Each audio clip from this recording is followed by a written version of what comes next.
you didn't expect a return at all. And it's a beautiful thing. Yeah, and you might not keep in mind you shouldn't do this because if I give without expecting anything, then I'm going to get something in the future. Absolutely. You shouldn't expect that because I know me, I feel so much better when I give than when I receive. And I know that sounds so cliche, and I know that sounds super lame, but every year for Christmas, I always tell my mom, I don't want anything for Christmas. I really don't. You know, but my mom being a mom, she's going to still get me stuff. My sister being my sister, they're still going to get me stuff. You know what I mean? But I feel better when I get them stuff, like seeing a smile on their faces, seeing how I made them feel after I gave them stuff, or when I just help people in general. Like there was one instance, my bad. There's one instance where, dude, I was walking to Rouse in downtown Hollywood, right near my house, and I was in a hurry. I was on a mission. This lady walks out the store. She's older. She's like 70. She's carrying these heavy bags. She stops me. I'm listening to music, but for some reason she's looking at me, and I can tell that she's looking at me. And she was like, hey. I was like, well, what can I do for you? He's like, I need help carrying these to the bus stop.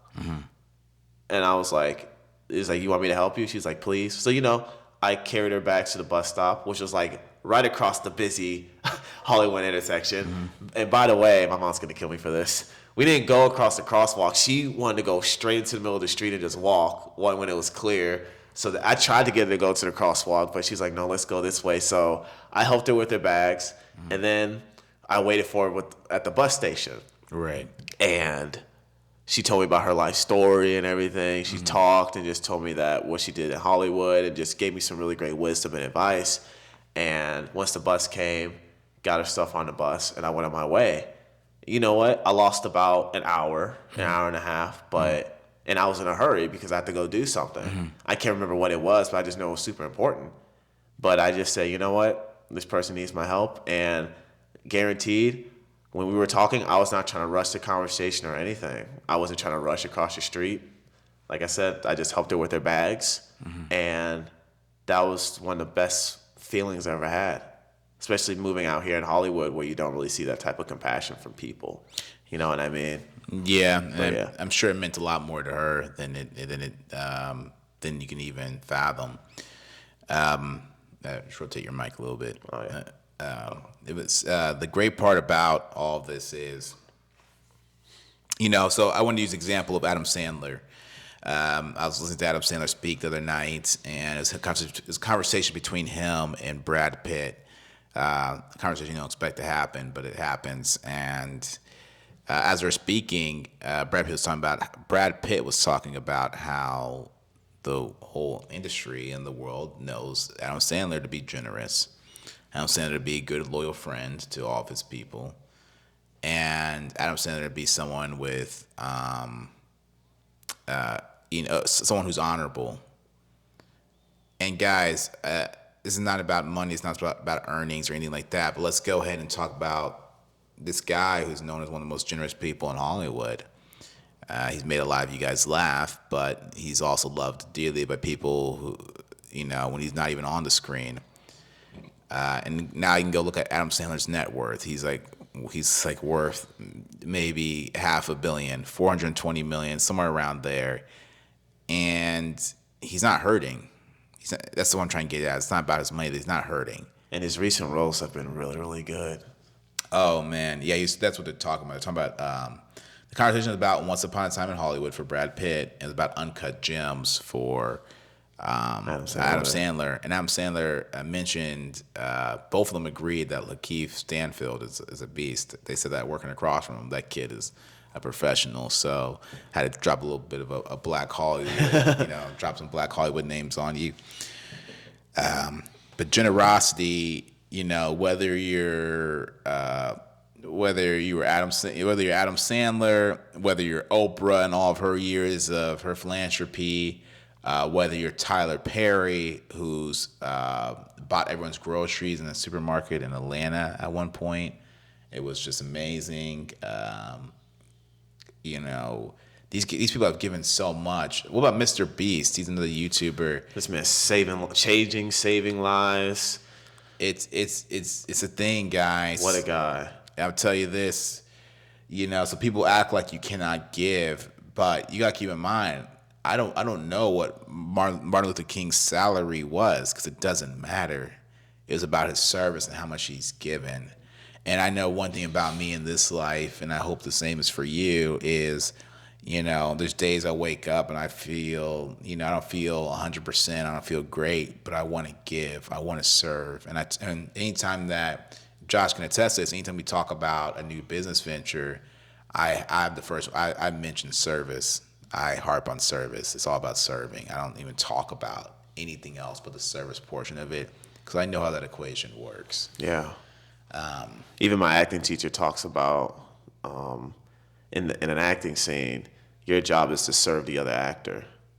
Oh, really? I haven't heard it used that way. He says serve the other actor, and he says that giver's gain. He says if you serve the other actor, you take the attention off yourself, and it gives you the ability to just be true and live. Mm-hmm. Like, yes, you're going after your scene objective. Yes, you're playing tactics and everything, but it's all for the other actor. You get your scene not from your script, but from the other actor, from your scene partner.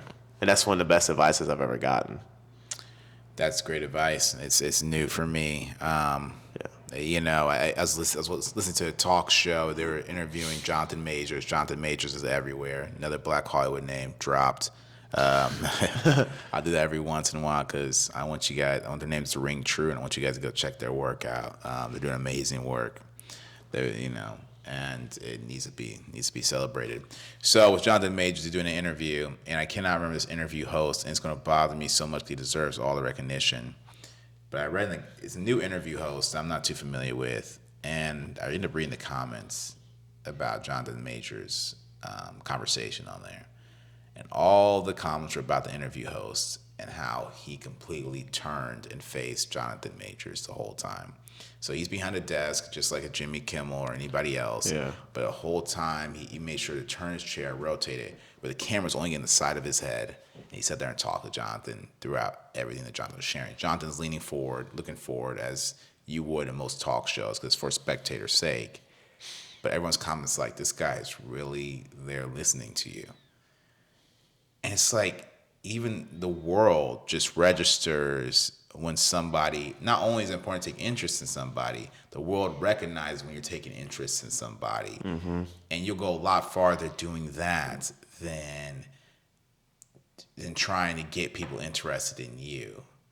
2 minutes of being interested in somebody else is worth more than 20 years of trying to get people interested in you. 20 minutes of being interested in someone else is worth more than 20 years of trying to get people interested in you. And that's very important. Anything else about giver's gain any examples that you know of that may ring true to some people? Oh, dang. I wish I could buy everyone's grocery at the grocery mart. Yeah, the grocery I wish store. I could do that. Yeah. Absolutely. Yeah. So let's talk about as far as actually I have another example myself. I had this photographer. He worked for Warner Brothers. He's taking photos of LeBron James, the photos for photos for that one quarterback, Tom Brady. He's taking some amazing photos of these guys. He's been hired to be a photographer for some of the biggest things, and he's one of the biggest photographers in LA. Well, me and him in a meeting on this app called Clubhouse. I don't know if Tommy cares. I use his name. I'll use your first name, Tommy. But that's my guy for life because he ended up meeting me on this app called Clubhouse. I entered a room of photographers on accident. I was trying to enter another room to play my music. Yeah. I get this room of photographers. I'm like, all right, here's my song. They're like, this is a photography group. I'm like, oh crap, okay. Like, they'll play your song though, man. I was like, oh, all right. So I played it. And then one guy in the midst of all the little circle faces there was like, "Hey, Chad, I want to take photos of you. I want to help you out. Let me get some photos. I'll help you get some good photos." And everyone in the group was like, "Chad, if Tommy's offering you photos, Take it. you better take them." And once I got wind of his price, and once I got wind of who he does photos for, he does it for all the movie posters you see that are put on billboards and stuff. He does the commercial photography for the movie, All American. Like the poster you see for All American, that's him. all those taken as a talent are him. He did All American, Arrow, Flash, Riverdale. He does all the CW shows, all those billboard ads you see, or all the ones you see. Those are photos by him, and so he shot Static. I think you might have seen a couple of those photos, but yeah, and so and I'm forever in debt to him. We'll be shooting here again soon.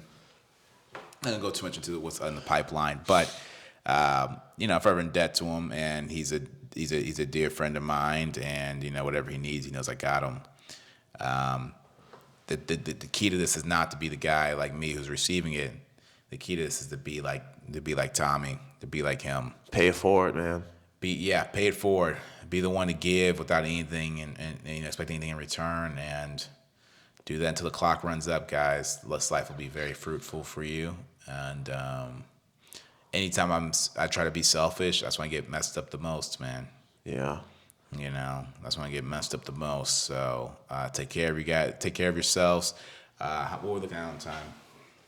We got 14 seconds. Okay, well, we did pretty well, guys. This is Black Hollywood. This is called Givers Gain. Givers Gain. All right, this is Black Hollywood. Yep.